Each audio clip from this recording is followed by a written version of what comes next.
Middag Dion. Middag Leon, hoe gaan dit daar so? Ja, טוב מאוד, תודה רבה, ואתה? טוב מאוד, בבקשה. Ah, תודה רבה, תודה רבה. Ja, bevakasha beteken plesier, nee, of Ja, dis 'n plesier, ja. Ja, ja, plesier plesier. of asseblief, ja. Asseblief, ja, ek kan ook asseblief beteken. So bevakasha is een van daai moeilike Hebreëse woorde wat twee betekenisse het, net so shalom. Eendag gaan ons nog met almal deel dat shalom het 11 betekenisse. Kan jy glo? 11 betekenisse, maar ja. Ja, ongelooflik, ja. En soos daar baie woorde in Hebreëus net Dion wat so baie betekenisse het. Ja, heel wat beteken, dit is 'n diep taal daai. Dis nie net die letters wat Hmm. jy sien, 'n A en 'n B en 'n C en 'n K wat ons in Afrikaans of Engels kry nie. Dit is 'n baie ryk taal in elke letter en elke woord. Ja, ons sê elke keer vir mekaar gewonder Abba het hierdie taal gekies om met die mensdom te praat nie, nê. Ja, heilige taal, 'n heilige taal. Heilige taal. Ja, Dion, jy weet ek dink, sê nou maar jy was 'n vertaler. Kan jy dink hoe moeilik was dit om die woord uit Hebreëus uit te vertaal en dit te omskryf, al hierdie woorde wat soveel betekenisse kan hê om dit te omskryf. En is 'n onmoontlike taak. Ek weet nie hoe jy dit doen nie. Is net ja, So dis wonderlik dat Abba vir ons die vermoë gegee het om bietjie die Hebreëse taal te ontdek en vir ja. almal die geheime te wys wat daar lê in die Hebreëse taal. En ek sê net weer eens dankie vir Tianel en Hebrew People wat hierdie saadjies by ons geplant het, by my en jou, en veroorsaak het dat ons hierdie passie het vir die Hebreëse taal, nê. Nee. Ja, nee, hulle het nog 'n baie in insetting gelewer op die taal. Ja, heel wat. Kom ons gaan spring in en ons kry ons dinge reg. Ons is Jon, ek weet nie waar is ons nou nie. Maar kom ons gaan probeer weer. Daar's hy. Hier is ons. Ons is by die parasha. Um ons weet net weer eens. Ons is dis episode 3 en dis Ancient Code 333. Waarom 333 en waarom Ancient Code? Want dit is die taal wat Abba besluit het om eers met die mens te praat. En in Jeremia 33 vers 3 sê Abba Vader vir Jeremia, gaan sê vir die mense dat wanneer hulle my roep, sal ek hulle antwoord en ek sal vir hulle wonderlike dinge vertel, dinge waarvan hulle nie eers geweet het. En dit is wat my en Dion geïnspireer het om terug te gaan na die wortels van die skepping en die wortels van die woord en te gaan ontdek wat Abba Vader vir ons wil wys. Dankie Dion, dat jy by my aansluit. Met 'n plesier. As jy ons kan begin en sê, "Wel, ek dink dis die Yes. 37ste parashat, Mhm. parashat 7, dis die 37ste een van die parasha, as ek Mhm. reg is. Yes, En 100%. mens kan besluit of jy um Psalm 37 of 137 wil lees vir hierdie. O, Maar okay. Ek het dit nog nooit gedoen nee, nie. ek dink van dit, ja, ek dink jy verband met mekaar, maar ek dink 37 is jou 'n goeie een om te lees. Ja, Psalm 37 is 'n wonderlike psalm. So Dion, sê vir my net, waar het hierdie parasha begin? Wat is die geskiedenis van dit? Hoekom lees mense dit so? Maar kortliks, dit is 'n sistematiese stelsel wat van lees, 'n studie van die Bybel van die begin tot die reg deur die Bybel, om by 'n punt te begin, want as die Bybel is kronologies, so begin by Genesis en jy gaan deur Mm, en dit al baie lank wat dit terug begin het en Yeshua, die Messias, Jesus Christus, hy het dit ook hierdie metode gelees, hierdie Bybel so gelees op hierdie metode. Hy was 'n Jood en dus het hy hierdie metode gebruik van lees en hy selfs dit by een van sy leringe het hy Jesaja 61 te aanval. mm, As deel mm. van die Haftarah, die profete gedeelte van die parasha. Ja, so ons sal dit 'n volgende keer bietjie meer in detail met almal bespreek, maar 'n parasha bestaan uit 3 gedeeltes: die Torah gedeelte wat die eerste 5 boeke is van die Bybel, die Haftarah gedeelte wat dan die profete of die koningsgeskrifte of Samuel se geskrifte is wat dit is, en dan die Brit Hadashah wat eintlik die Hebreëse woord is vir die Nuwe Testament of die Nuwe Covenant. So daar's 3 gedeeltes wat ons lees. En dit beteken dat wanneer jy elke jaar die 54 gedeeltes lees van die parashas, dan lees jy amper 60 tot 70% van die Bybel, is dit nie so nie? Ja, heel wat, en dis nie dat mens nie die res van die Bybel lees nie, maar as ander tye van die jaar of wat jy in die feeste is, wat jy ander dele sal lees, en daar's heeltyd kruisverwysings van die deel wat jy lees wat in ander plekke staan. So jy lees die hele Bybel deur. Ja, absoluut. En ek dink in my navorsing wat ek gedoen het hulle is bevestig die Talmud. Ons sal nou praat oor die Talmud, maar bevestig die Talmud dat toe Moshe van die berg af kom met die tablette, het hy die Torah in 54 gedeeltes verdeel. En toe later met Esra wat weer die profete gedeelte bygekom en hulle dit weer verdeel, en toe die Brit Hadashah, die Nuwe Testament bykom, is dit weer deur die rabbis verdeel sodat dit kan aansluit by mekaar, want daar's 'n noue aansluiting en 'n lyn wat loop van die Torah deur die profete tot by die Brit Hadashah, wat eintlik wonderlik is, nê? Nee. Absoluut, van dit begin by Genesis so alles het verband met mekaar. Jy kan nie net enige plek, jy kan nie by die einde begin lees, tweede helfte van die Bybel lees en glad nie die begin nie, want dan verstaan mens nie eintlik wat aangaan regtig nie. Die basis, nê. Nee. So ja, en ek weet Messias het ook ontsaglik die Ou Testament en die profete aangehaal, en hy sê in Matteus 5 vers 17, I did not come to abolish the Torah or the prophets. Hy lewe dit, hy het dit uitgestap, nê. Nee. Ja, hy het 3 aanhalings toe die teenstander Satan om probeer verlei het, nê. Probeer verlei, ja, het hy 3 keer uit die Ou Testament, uit die Torah het hy aangehaal, en toe die teenstander Satan weggegaan vir daai tyd. Ja, dis wonderlik, nee, dis wonderlik. Net gou terug by die Talmud, laat ons net gou daai vraagie antwoord voordat ons gaan na die parasha toe. Die Talmud is die geskrifte van die rabbis, en ongelukkig is dit so dat in sekere van die ortodokse tradisies word dit selfs gelyk of hoër geag as die Torah. Wat is jou mening oor die Talmud, Dion? Die Talmud is nie noodwendig negatief nie. Ek dink dis net nodig dat mens gevestig is in die woord van God, dat mens dit ken, Genesis tot Openbaring ken. En die Talmud is mens nie so fondasie of in jou geloof nie sterk is in die studie van die Bybel nie, dan en jy is geniet in dit, dan kan die Talmud jou baie mislei. Ja. Maar as jy meer gesout raak in die woord van God en die studie daarvan, dan kan jy beter onderskei, want alles in die Talmud is nie noodwendig letterlike interpretasies nie. Dit is nie is om 'n boodskap te gee. So ja.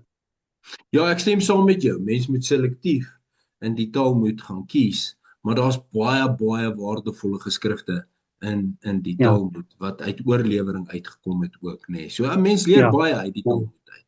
Mens leer baie uit die Talmud uit. Ja, want die Talmud, die Jode het omtrent alles al ondersoek, dink ek. So hulle enorme bydraes wat hulle kan lewer. Ja.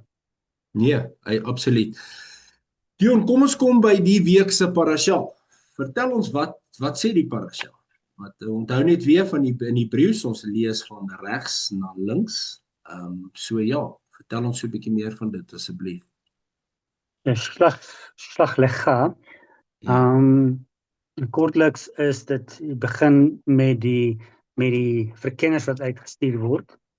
wat eintlik in Deuteronomium 1 staan dat wat die Israeliete hulle wou die verkenners uitstuur na die beloofde land toe, na Kanaan toe. Was nie deur die Yahweh, was nie Vader God se wil nie. Maar hy het vir hulle gesê, julle kan dit doen en 'n man van 'n leier vir elke stam is aangestel of verkenner vir elke stam, 12 stamme, 12 mans, en hulle is uitgestuur om die land te verken.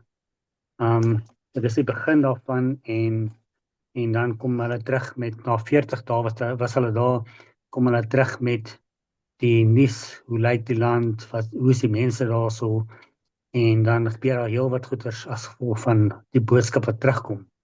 10 het 'n slegte verslag gegee en 2 het 'n goeie verslag gegee wat wys dat hulle vertrou op die beloftes van Vader. Ja, ek dink wat belangrik is daar is, jy weet, hulle het al hierdie fantastiese goed gesien en gesê, inteendeel, dit is definitief die land van melk en honing. Hulle het dit kom bekragtig, nee. En tog was daar 10 wat gesê het, nee, die Anakim en die Nephilim, as reuse, die stede is baie verstewig, hulle het groot hoë mure. Daar's geen manier wat ons hierdie land kan invul nie. Vergeet van die krag van God, nee, wat daar is en wat enigiets sal vernietig. En Joshua en Caleb, en inteendeel die woord wys vir ons dat Caleb is die eerste ou wat opgestaan het en gesê het, nee, moenie dit doen nie. Natuurlik gaan ons suksesvol wees in die land. En ja, soos jy sê, ongelukkig het die volk besluit om die 10 te glo en nie die 2 nie. En ongelukkig het hulle daarvoor geboet, nee. Hulle het Abba het sy meer verloor vir hulle as gevolg van dit. En ja, ons weet wat se resultate van dit, dat 40 dae, 40 dae het verander in 40 jaar net, ja. Ja, nogal lank, en wat goed is wat vir my interessant is in hierdie parasha is die name, is altyd my interessant. En een van die name wat ek regtig van hou in hierdie stuk is Kalev. Nou Hebreëus sê Kalev met 'n w. Caleb, en dit bestaan uit 2 Hebreëse woorde, uit kol en lev. So kol staan vir alles en lev hart, so lev is die hart. So hy was heel hartig toegewyd aan die Skepper God. So, hoe wonderlik is dit nie? Ja, Caleb. Ja, Caleb is ook 'n woord, en 'n kelev, so jy sê kelev is die woord vir 'n hond in Hebreëus. So 'n hond is bekend daarvoor dat hulle volhard, dat hulle heel hartig getrou is aan hulle eienaar. Al het hom die vorige dag iets gedoen wat nie goed was nie, is hy die volgende dag by jou en hy ondersteun. Most loyal friend, nee, most loyal friend. Ja, dit is absoluut so. Ja, en ek dink Dion, as ons dan gaan na die Haftarah gedeelte toe, die Haftarah gedeelte is waar ons vir Rachel het, of Ragaf, soos haar Hebreëse naam is. En sy het ook soos Caleb en Joshua het sy hierdie Caleb en Joshua het sy hierdie boldness gehad om te sê, nee, ek vertrou. So yes, ek sal julle 2 verspieders wegsteek, maar julle gaan my dan spaar, en sy het vertrou vir hulle woord, omdat sy as ware die lig van God in hulle moes gesien het, om te sê ek vertrou julle, en sy weet haar familie sou gespaar gewees het, en wat vir my altyd so uitstaan van Ragaf of Rachel, is dat sy het deel geword van die generasielyn van Yeshua. Is dit nie fantasties? Ja, dit is ongelooflik, en interessant in daai storie is, sy het daai rooi lyn tou af moes hang van die muur af, vir wanneer die Israel sal inkom in Jericho en dan die tou sien, sal almal in 'n huishouding sal dan gespaar wees. En daai naam vir daai tou is 'n rooi tou.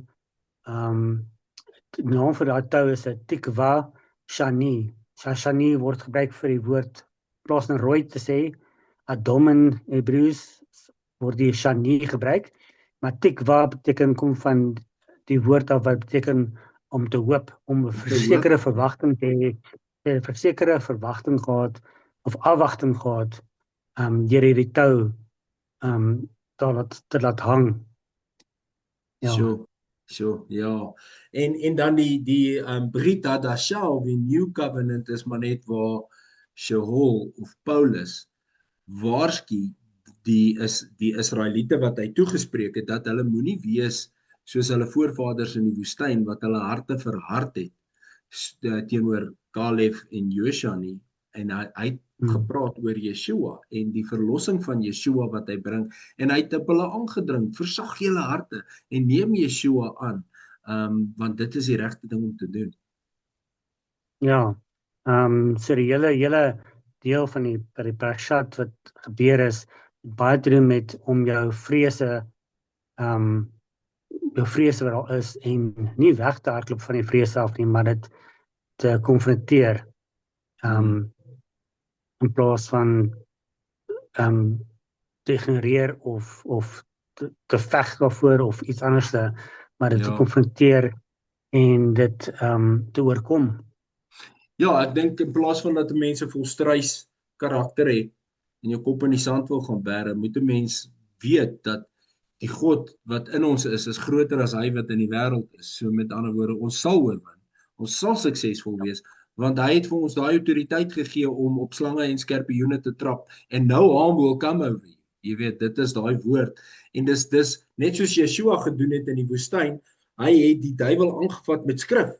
Met ander woorde, hy het hom geslaan met die woord en die vyand het gevlug, want hy kon nie die woord hanteer nie, want die woord het te sterk Absoluut. Uit. Absoluut, wat ek gister gevind het is, daar's Psalm 91 het die teenstander of Satan dit aangehaal, Psalm 91, en ek kan nie presies die vers onthou nie, dink is, en hy het dit probeer ook gebruik, teen Yeshua.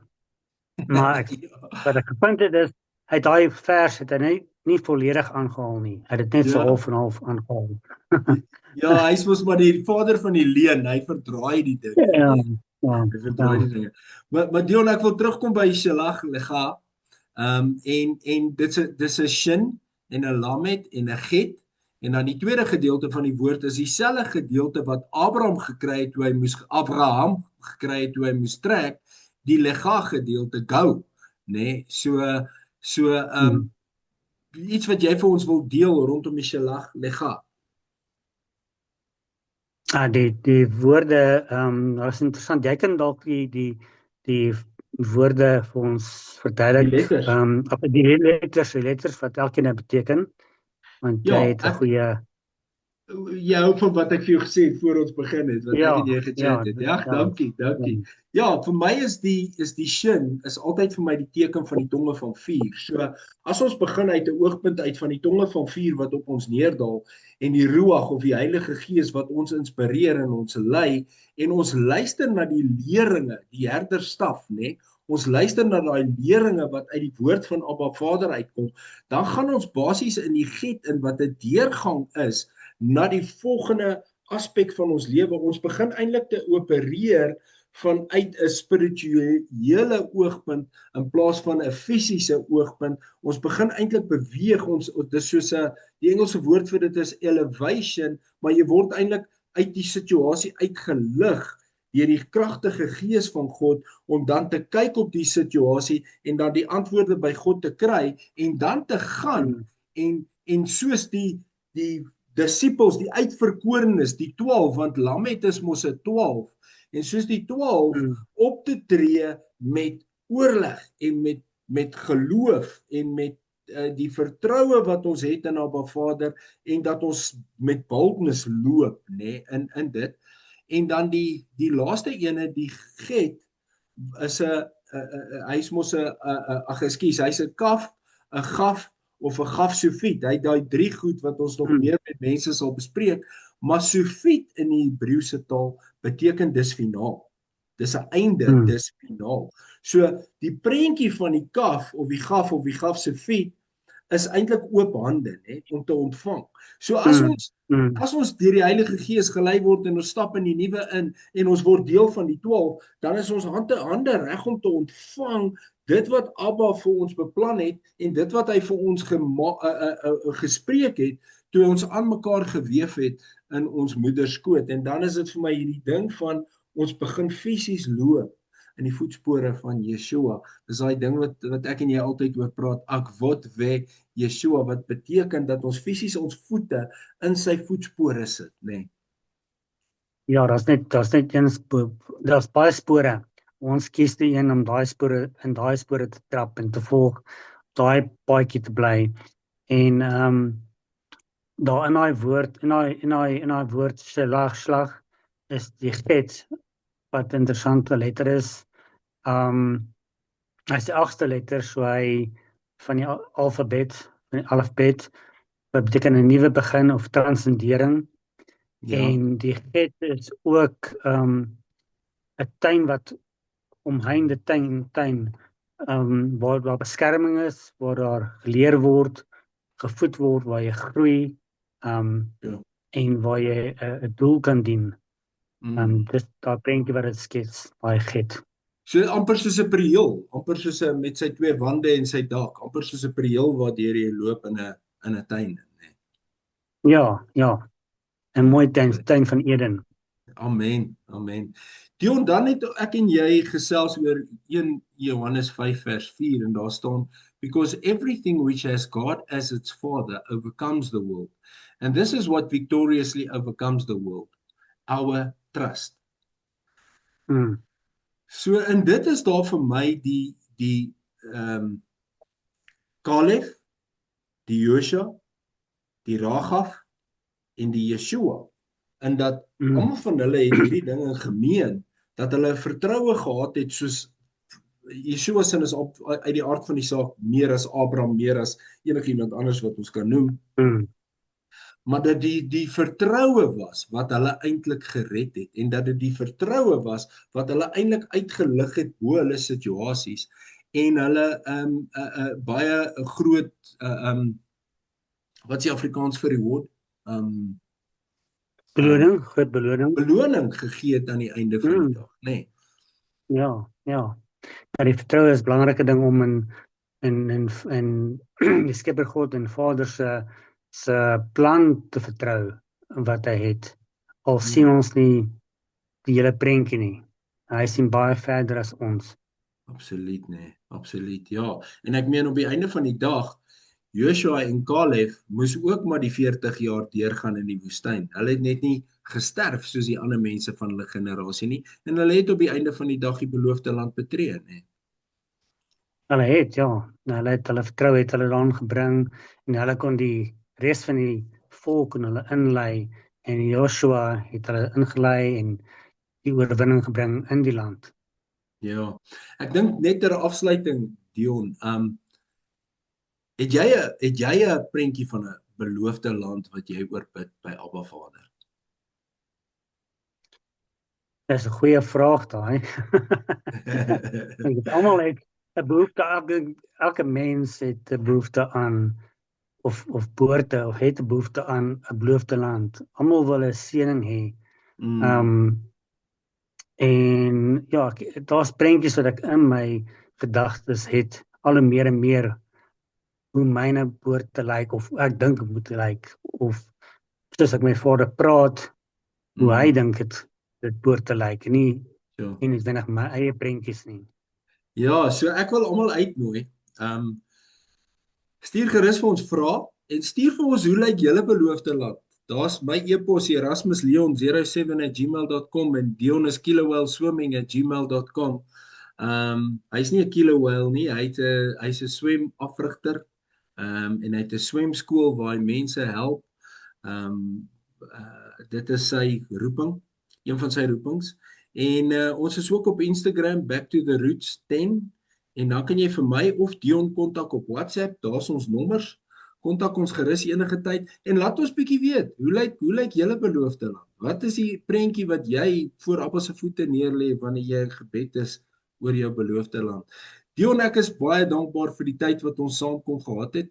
Dit was baie lekker en ek sê regtig vir jou baie dankie vir jou tyd en jou insette. Ek leer so ontsaglik baie by jou. Ek is baie dankbaar dat ek en jy hierdie pad saam kan stap. Ja, is 'n groot voorreg, Leon. Baie dankie vir die geleentheid dat ons dit kan doen. Ek hou van die woord Afrikaans, is lekker. In Hebreë sê jy kef, Ivriet Kev, Hebrews is lekker. So dis dalk maar Kev, Afrikaans probeer. Ivriet is Hebreëus en Ivriet Kev is Kev, lekker. ja. Ja, Ja, ja. okay. Dis fun. Nee, Dis it's fun van, in ja. Engels. Kev Ivriet, Dion. Ja, ken. Ja, baie Dankie dankie Leon. en shalom shalom en soos ons sê in Hebreëus, leet gehad wat beteken totsiens. Ja, totsiens en tot ons julle weer sien. Lietraad.